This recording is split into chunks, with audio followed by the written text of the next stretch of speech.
Olá, meus alunos! Tudo bem, pessoal? Concurseiras, concurseiros desse nosso Brasil, tudo bem?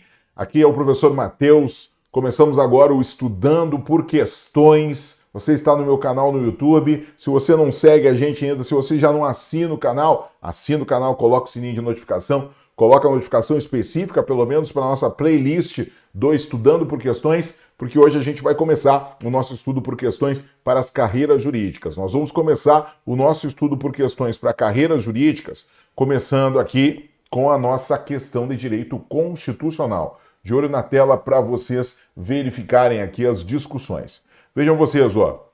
Joana impetrou mandado de injunção, concurso esse do Tribunal de Justiça de Santa Catarina 2022. Concurso do Tribunal de Justiça de Santa Catarina 2022.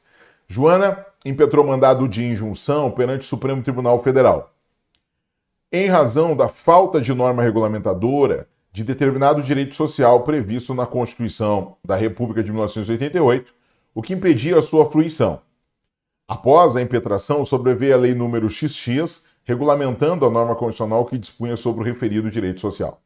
Bom, considerando a sistemática afeta ao mandado de injunção, é correto afirmar que a Lei nº XX, ou seja, então, primeiro a gente tinha um direito de eficácia limitada, né, um direito constitucional de eficácia limitada, naquela classificação do professor José Afonso da Silva, que precisava de uma regulamentação, um direito social, não foi regulamentado, possibilitou então que a Joana impetrasse mandado de injunção nos termos do artigo 5º inciso 71 e da Lei 13.300 de 2016. Então a gente teve esse ponto, esse elemento aqui. E aí, depois do mandado de injunção, nós temos a norma ausente de regulamentação, agora regulamentada. Então, depois do mandado de injunção, nós temos a regulamentação. A discussão agora é saber exatamente a respeito do mandado de injunção e da lei nova, estabelecida a Lei nº XX. Considerando, vamos pegar aqui ó, uma caneta, considerando a sistemática afeta ao mandado de injunção, é correto afirmar que a Lei nº XX, letra A, não será aplicada à situação de Joana, considerando o princípio da perpetuatio jurisdictionis, o que impede que a competência do STF seja afetada por lei ordinária. Então, primeiro, não há essa determinação de, por exemplo, competência do STF seja afeta por lei ordinária.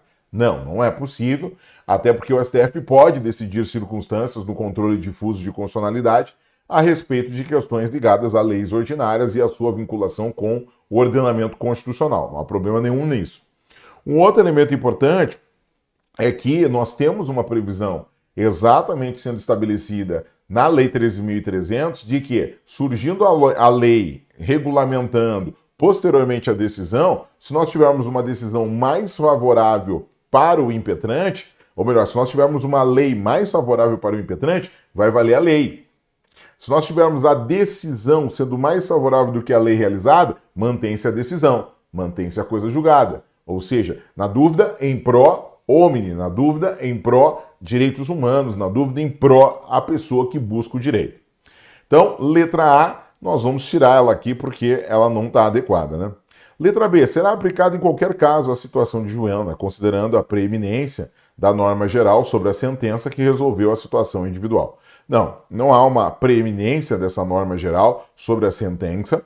A sentença é válida, faz coisa julgada, faz lei entre as partes, e eu só não aplico a sentença, a decisão do mandado de injunção, no caso da Joana, de forma individualizada, se a lei número XX for mais benéfica para a Joana. Se a lei número XX não for mais benéfica para a Joana, eu não aplico aí o caso. Eu não aplico a lei e aplico aí a decisão. Certo? Então a gente tem aqui a eliminação da B também. C. Somente será aplicada a situação de Joana caso ainda não tenha sido proferida sentença restando prejudicada a impetração. Tá? Não é somente, né? É possível que se aplique ao caso da Joana, né?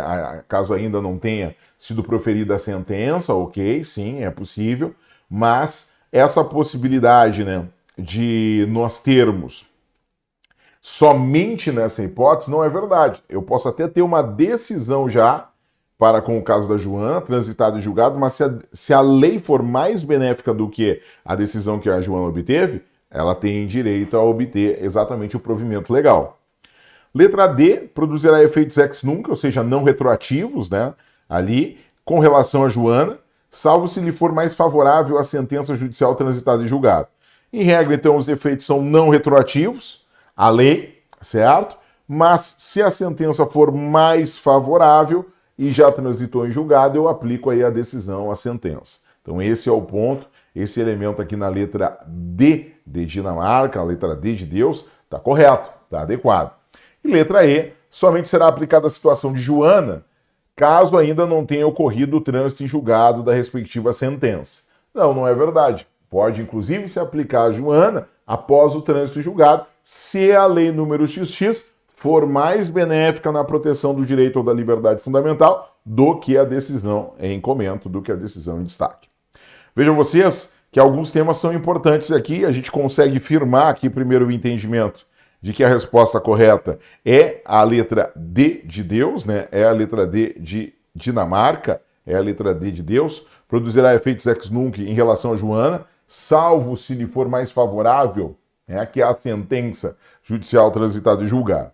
E aí vejam vocês, ó, que a questão cobrou o conhecimento da Lei 13.300 de 2016, certo? A lei do mandado de injunção. E aí nós temos os efeitos dessa decisão do mandado de injunção. Quando a gente discute os efeitos da decisão do mandado de injunção, nós temos, primeiro, a decisão do mandado de injunção, em regra, vai ter um efeito entre as partes, interpartes, com a famosa eficácia subjetiva, ou seja, a decisão vale para as partes que estão envolvidas no processo. Tá, mas há exceções a. Porém, a decisão pode ter, como prevê o artigo 9 da Lei 13.300, um efeito ultra partes, ou seja, ultrapassando as partes litigantes, né, ou erga omnes, ou seja, para terceiros.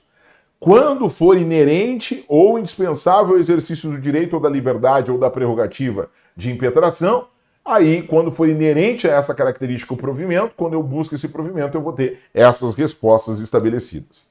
O artigo 9 traz exatamente esse conceitual, traz essa estrutura. Olha o que diz o artigo 9. A decisão terá eficácia subjetiva, limitada às partes e produzirá efeitos até o advento da norma regulamentadora. Parágrafo 1º. Poderá ser conferida eficácia a outra partes ou erga omnes.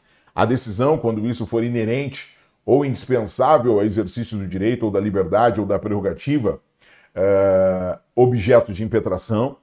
Parágrafo 2º. Transitada e julgada a decisão, seus efeitos poderão ser estendidos aos casos análogos por decisão monocrática do relator.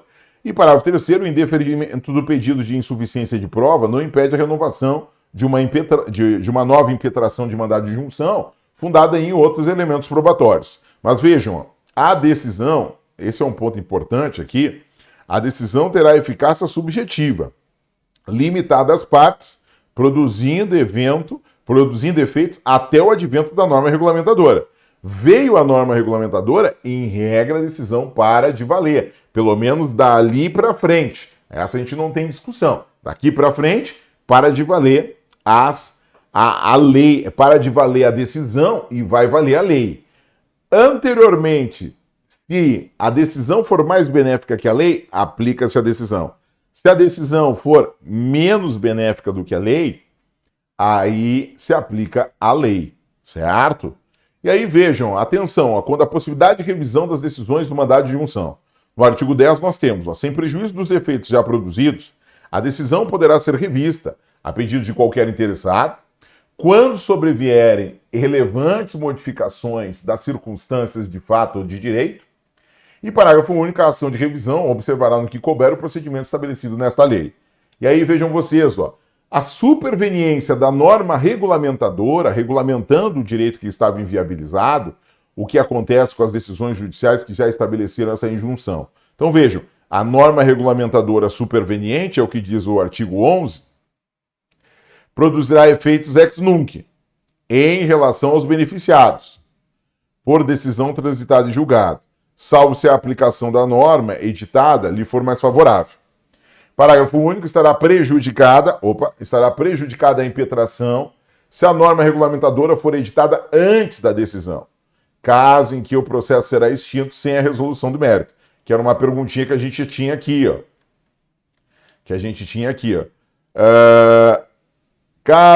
Somente será aplicada a situação de Joana caso ainda não tenha sido proferida a sentença.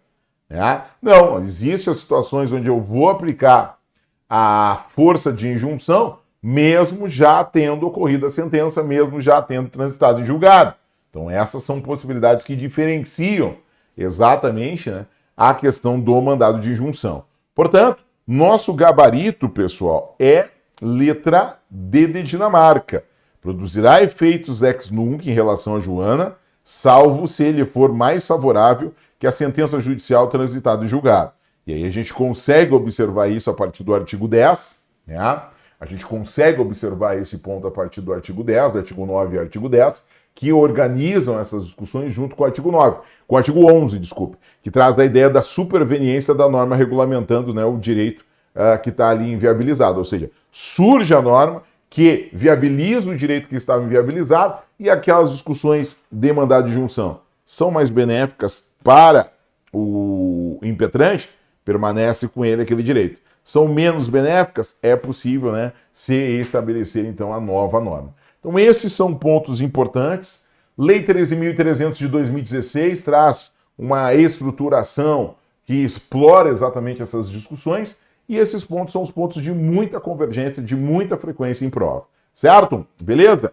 Bora estudar, gente. Acompanhe as nossas redes sociais no @professor Matheus Silveira. Você me encontra, professor Matheus Silveira, em todas as redes sociais, com exceção do Twitter, que é professor Matheus S, né, do Silveira, porque não coube tudo. Você me encontra, inclusive, na internet, né, professormateussilveira.com. Você vai encontrar lá meu site, meu blog.